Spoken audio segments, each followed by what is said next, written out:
Complicated divorce case ನಡೀತಾ ಇದೆ ಅನ್ಕೊಳ್ಳಿ. ಹೆಂಡ್ತಿಯ ನಡತೆ ಮೇಲೆ ಗಂಡನಿಗೆ ಅನುಮಾನ. ಅದನ್ನ ಸಾಬೀತು ಮಾಡೋಕೆ ಆತ ತನ್ನ ಮಗುವಿನ ಡಿಎನ್ಎ ಟೆಸ್ಟ್ ಮಾಡಿಸ್ಬೇಕು ಅಂತ ಪಟ್ಹಿಡಿಬಹುದಾ? ಇದು ಬರೀ ಕಾನೂನು ಪ್ರಶ್ನೆಯಲ್ಲ, ಇದರಲ್ಲಿ ಒಂದು ಮಗುವಿನ ಭವಿಷ್ಯನೇ ಅಡಗಿದೆ. ಖಂಡಿತ. ಇದೇ ತರದ ಒಂದು ಬಹಳ ಸೂಕ್ಷ್ಮ ವಿಷಯವನ್ನ 2023ರ ಅಪರ್ಣಾ ಫಿರೋಡಿಯ ಪ್ರಕರಣದಲ್ಲಿ ಸುಪ್ರೀಂ ಕೋರ್ಟ್ ಚರ್ಚೆ ಮಾಡಿದೆ. ಓ, ಆ ಫೇಮಸ್ ಕೇಸ್. ಹೌದು. ಇಲ್ಲಿ ಗಂಡನ ನ್ಯಾಯಯುತ ವಿಚಾರಣೆಯ ಹಕ್ಕು ಒಂದು ಕಡೆ, ಇನ್ನೊಂದು ಕಡೆ ಮಗುವಿನ ಗೌಪ್ಯತೆ ಮತ್ತು ಘನತೆಯ ಹಕ್ಕು. ಇವೆರಡರ ನಡುವೆ ನ್ಯಾಯಾಲಯ ಹೇಗೆ ಒಂದು ಸಮತೋಲನೆ ಕಂಡುಕೊಂಡಿತು ಅನ್ನೋದನ್ನ ಇವತ್ತು ಸ್ವಲ್ಪ ಆಳವಾಗಿ ನೋಡೋಣ. ಸರಿ, ಹಾಗಾದ್ರೆ ಮೊದಲು ಈ ಕೇಸ್ನ ಹಿನ್ನೆಲೆ ಏನು ಅಂತ ಶುರು ಮಾಡೋಣ. ಇದು ಪುಣೆಯ ಒಂದು ದಂಪತಿಯ ಕಥೆ ಅಲ್ವಾ? ಹೌದು. 2005ರಲ್ಲಿ ಮದುವೆಯಾಗಿ ಅವರಿಗೆ 2013ರಲ್ಲಿ ಎರಡನೇ ಮಗ ಹುಟ್ಟುತ್ತಾನೆ. ಆ ಸಮಯದಲ್ಲಿ ಅವರು ಒಟ್ಟಿಗೆ ವಾಸಿಸ್ತಿದ್ರು. ಓಕೆ.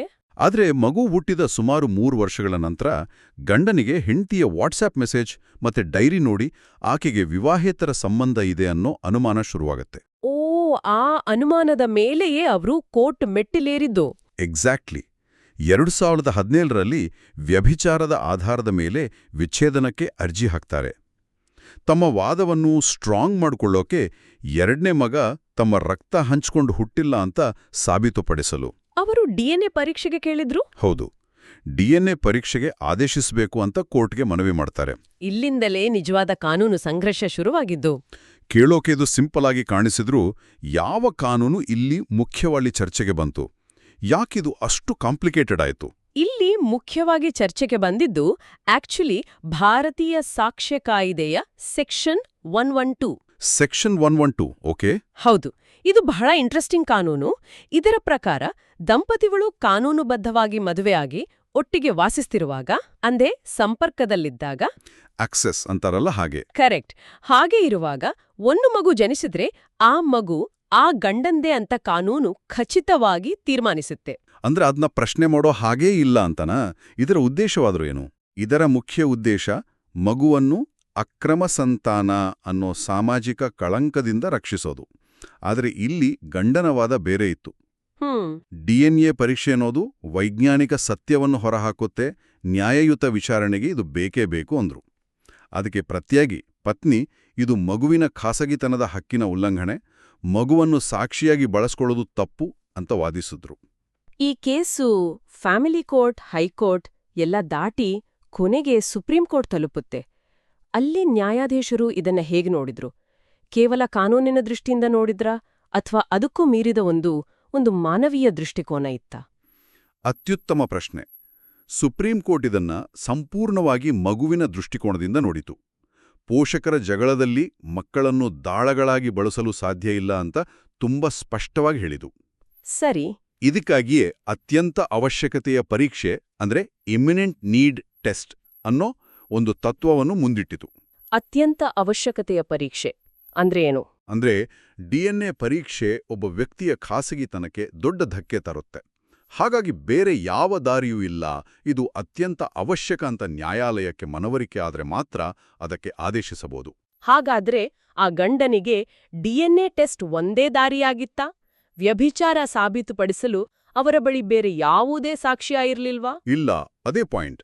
ಅವರ ಬಳಿ ಆಗಲೇ ವಾಟ್ಸ್ಆಪ್ ಸಂದೇಶಗಳು ಮತ್ತು ಡೈರಿಯಂತಹ ಬೇರೆ ಸಾಕ್ಷ್ಯಗಳಿದ್ವು. ಓ ಹೌದು. ಹಾಗಾಗಿ ಬೇರೆ ದಾರಿಗಳಿರುವಾಗ ಮಗುವಿನ ಹಕ್ಕುಗಳನ್ನು ಬಲಿ ಕೊಡುವ ಅಗತ್ಯವಿಲ್ಲ ಅಂತ ನ್ಯಾಯಾಲಯ ಹೇಳಿತು. ಇದರ ಜೊತೆಗೆ ನ್ಯಾಯಮೂರ್ತಿಗಳು ಹೊರಗಿನ ಬೇಲಿ ಅಥವಾ ಔಟರ್ ಫೆನ್ಸ್ ಅನ್ನೋ ಒಂದು ಅದ್ಭುತವಾದ ಹೋಲಿಕೆಯನ್ನು ಬೆಳೆಸಿದ್ರು. ಹೊರಗಿನ ಬೇಲಿ ಕೇಳೋಕೆ ಇಂಟ್ರೆಸ್ಟಿಂಗ್ ಆಗಿದೆ. ಏನಿದು ಕಾನ್ಸೆಪ್ಟ್? ಅವರ ಪ್ರಕಾರ ಡಿಎನ್ಎ ಪರೀಕ್ಷೆಯ ಮನವಿ ಒಂದು ಕೋಟೆಯ ಹಾಗೆ. ಸರಿ. ಆ ಕೋಟೆ ಒಳಗೆ ಹೋಗುವ ಮೊದಲು ಗಂಡ ಹೊರಗಿನ ಬೇಲಿಯನ್ನು ದಾಟಬೇಕು. ಆ ಬೇಲಿ ಅಂದ್ರೆ ಮಗು ಗರ್ಭದಲ್ಲಿರುವ ಸಮಯದಲ್ಲಿ ತನಗೆ ಪತ್ನಿಯೊಂದಿಗೆ ಯಾವುದೇ ಸಂಪರ್ಕ ಇರಲಿಲ್ಲ, ಅಂದ್ರೆ ನಾನ್ ಆಕ್ಸೆಸ್ ಅಂತ ಮೊದಲು ಸಾಬೀತುಪಡಿಸಬೇಕು. ಓಕೆ, ಅರ್ಥವಾಯ್ತು. ಈ ಕೇಸ್ನಲ್ಲಿ ಅವರು ಒಟ್ಟಿಗೆ ವಾಸಿಸುತ್ತಿದ್ದರು ಅಂತ ಅವರೇ ಒಪ್ಪುಕೊಂಡಿದ್ದರಿಂದ ಆ ಬೇಲಿ ದಾಟಲು ಅವರು ವಿಫಲರಾದರು. ಹಾಗಾಗಿ ಡಿಎನ್ಎ ಪರೀಕ್ಷೆಯ ಪ್ರಶ್ನೆಯೇ ಬರೋದಿಲ್ಲ ಅಂತ ಕೋರ್ಟ್ ಸ್ಪಷ್ಟಪಡಿಸಿತು. ವಾವ್! ಅಂದ್ರೆ ಜೈವಿಕ ಸತ್ಯಕ್ಕಿಂತ ಕಾನೂನುಬದ್ಧ ರಕ್ಷಣೆಗೆ ಹೆಚ್ಚು ಬೆಲೆ ಕೊಟ್ಟ ಹಾಗಾಯ್ತು. ಖಂಡಿತ. ನ್ಯಾಯಾಲಯ ಜೈವಿಕ ಪಿತೃತ್ವ ಅಂದ್ರೆ ಜೆನೆಟಿಕ್ ಪೆಟರ್ನಿಟಿ ಮತ್ತು ಕಾನೂನುಬದ್ಧ ಪಿತೃತ್ವ ಅಂದ್ರೆ ಲೀಗಲ್ ಪೆಟರ್ನಿಟಿ ಇವೆರಡರ ನಡುವಿನ ವ್ಯತ್ಯಾಸವನ್ನು ಸ್ಪಷ್ಟಪಡಿಸಿತು. ಕಾನೂನಿನ ದೃಷ್ಟಿಯಲ್ಲಿ ಮಗುವಿನ ಮಾನಸಿಕ ಆರೋಗ್ಯ, ಸಾಮಾಜಿಕ ಸ್ಥಾನಮಾನ ಮತ್ತು ಘನತೆಗೆ ಮೊದಲ ಆದ್ಯತೆ. ಹಾಗಾದ್ರೆ ಈ ತೀರ್ಪಿನ ಸ್ಪಷ್ಟ ಸಂದೇಶ ಅಂದ್ರೆ ವಿಚ್ಛೇದನದ ಪ್ರಕರಣಗಳಲ್ಲಿ ಮಕ್ಕಳನ್ನು ಅಸ್ತ್ರವಾಗಿ ಬಳಸುವುದನ್ನು ಕಾನೂನು ಸಹಿಸುವುದಿಲ್ಲ. ಮಗುವಿನ ಘನತೆ ಪೋಷಕರ ಕಾನೂನು ತಂತ್ರಗಳಿಗಿಂತ ದೊಗ್ಗದು. ಖಂಡಿತವಾಗಿಯೂ.